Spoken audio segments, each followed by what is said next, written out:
माननीय सुशीलकुमार शिंदे दृष्टिबाधित निवासी औद्योगिक प्रशिक्षण केंद्र सोलापूर येथील विद्यार्थ्यांची एकदिवसीय शैक्षणिक व मनोरंजनात्मक सहल टिल्लूज कृषी पर्यटन क्षेत्र येथे उत्साहपूर्ण वातावरणात पार पडली। या सहलीचा उद्देश विद्यार्थ्यांना कृषी पर्यटनाची प्रत्यक्ष ओळख करून देणे, सामाजिक जाणीव विकसित करणे तसेच नैसर्गिक वातावरणाचा अनुभव देणे हा होता। सहलीदरम्यान विद्यार्थ्यांचे औक्षण करून स्वागत करण्यात आले।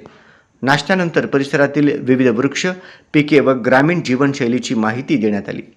विद्यार्थ्यांनी झोका, बैलगाडी सफर, पर्णकुटी दर्शन तसेच विविध क्रीडा प्रकारांमध्ये सहभाग घेत मनमुराद आनंद लुटला। यानंतर कार्यक्रमास नॅब संस्थेचे उपाध्यक्ष अंकुश कदम तसेच कार्यशाळेचे अधीक्षक रामचंद्र कुलकर्णी यांची प्रमुख उपस्थिती लाभली। तसेच रियाज मुल्ला व आकांक्षा भंडारे यांची उपस्थितीही लाभली। टिल्लूज कृषी पर्यटन क्षेत्राच्या वतीनं सर्व विद्यार्थ्यांसाठी हुरडा पार्टी व पंचपक्वान्नाचा रुचकर भोजनाचा आस्वाद देण्यात आला। परतीच्या प्रवासाला होडगी रोडवरील साईबाबा मंदिराला भेट देऊन दर्शन घेण्यात आले।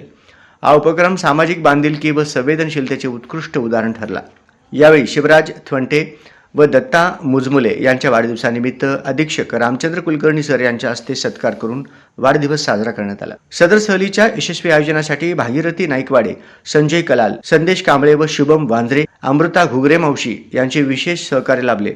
संपूर्ण दिवस आनंद, उत्साह व सकारात्मक ऊर्जेने परिपूर्ण ठरला। आज आम्हाला खूप काही शिकायला आणि अनुभवायला मिळाले अशी भावना विद्यार्थ्यांनी व्यक्त केली।